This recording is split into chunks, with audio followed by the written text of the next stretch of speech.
첫 번째 경기 크로아티아 대 스코틀랜드 분석 시작해보겠습니다. 크로아티아는 포르투갈 원정에서 패했지만 모드리치의 골로 폴란드에 승리했다. 가까스로 잔류에 성공했는데 의미 있는 승리를 거뒀다. 그리스와 네덜란드 등이 세대 교체에 성공한 것과 달리 세대 교체가 되지 않았는데 여전히 경쟁력은 보여주고 있다. 이번 일정에도 주장인 모드리치를 비롯해 크라마리치와 페리시치, 코바치치 등 30대 베테랑이 대거 포함됐고 크바르디올과 아약스의 수탈로, 이바누세츠 등 젊은 자원도 즐비하다. 스코틀랜드는 이번 대회 출발이 아쉽다. 선전했지만 두 경기에서 승점 추가를 하지 못했다. 때문에 이번 원정에서 승점이 간절하다. 난적을 상대하기에 공격적인 운영보다는 중원에 나설 맥토미니와 맥린, 길모어 등이 수비에 치중할 것이고 다익스와 채 아담스 등 공격진도 압박으로 상대와 맞설 것이다. 크로아티아의 승리를 본다. 원정팀은 첼시와 사셈 등을 거친 공격수 아담스가 토리노로 이적해 맹활약 중이지만 이선 지원이 다소 아쉽기에 역습 상황에서 마무리를 하지 못할 수 있다. 크라마리치와 부디미르, 페트코비치가 최전방에 나서 기회를 노릴 크로아티아가 승리할 것이다. 두 번째 경기 불가리아 대 룩셈부르크 분석 시작해보겠습니다. 불가리아는 북아일랜드를 잡고 조 1위로 올라섰다. 팀의 주장이자 주포인 데스포도프가 홈에서 결정적인 골을 터뜨렸다. 민체프와 콜레프 등 기대를 모았던 다른 공격진의 골은 없었지만 그루에프가 중원에서 엄청난 수비력으로 상대의 침투를 저지했고 아타나소프의 수비 영향력도 확실했다. 룩셈부르크는 이런 상황이 이어지면 강등당할 가능성이 높다. 때문에 이번 원정에서 승점을 따내며 분위기를 전환해야 한다. 중국에서 뛰는 스트라이커 제르손 로드리게스를 비롯해 어매치 11골의 공격수인 장파울리의 시나니 등이 적극적으로 골을 노릴 것이고 중원에 나올 바레이루의 공격 가담도 기대할 만하다. 불가리아의 승리를 본다.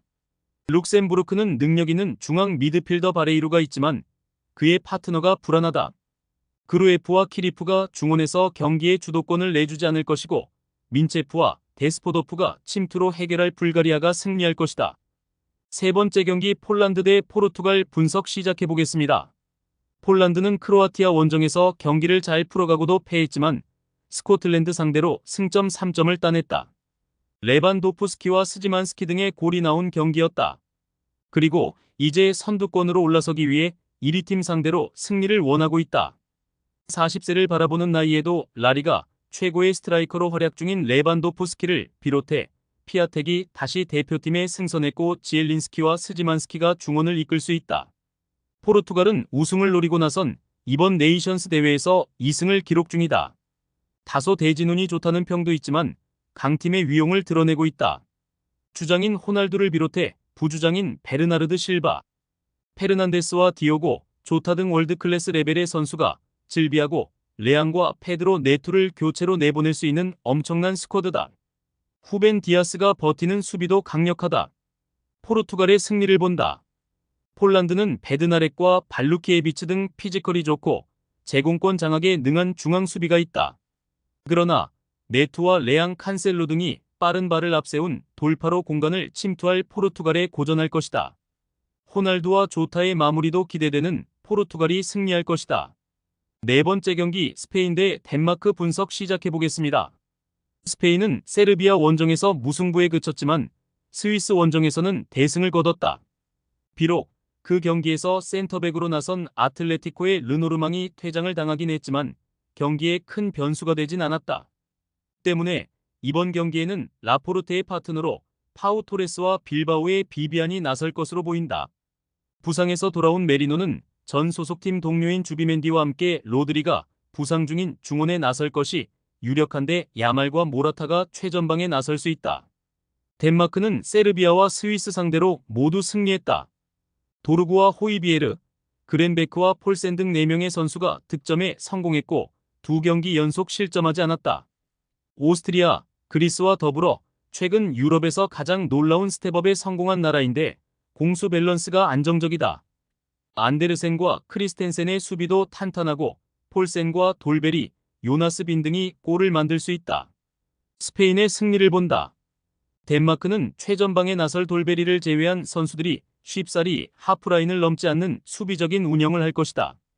그러나 메리노와 페드리, 주비멘디가 안정적인 패싱 게임으로 기회를 만들 것이고 야말과 피노가 측면을 돌파할 스페인 상대로 승점을 따내지 못할 것이다. 다섯 번째 경기 벨라루스 대 북아일랜드 분석 시작해보겠습니다. 벨라루스는 룩셈부르크 원정에서 터진 그로미코의 골로 승리하고 1위로 올라섰다.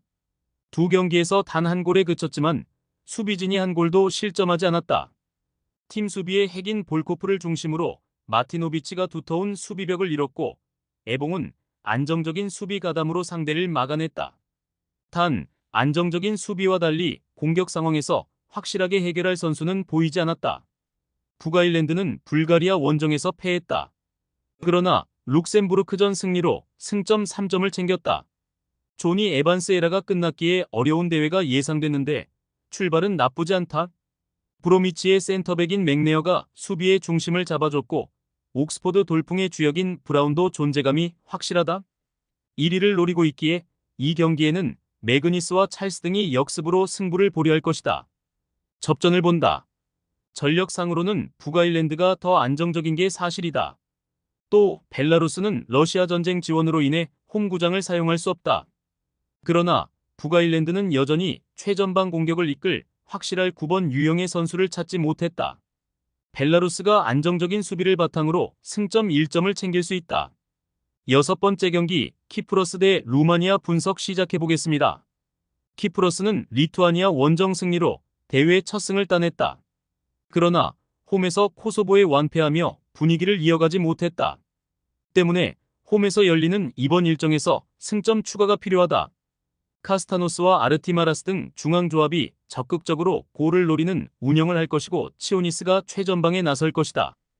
루마니아는 두 경기 연속 3골을 폭발하며 연승에 성공했다.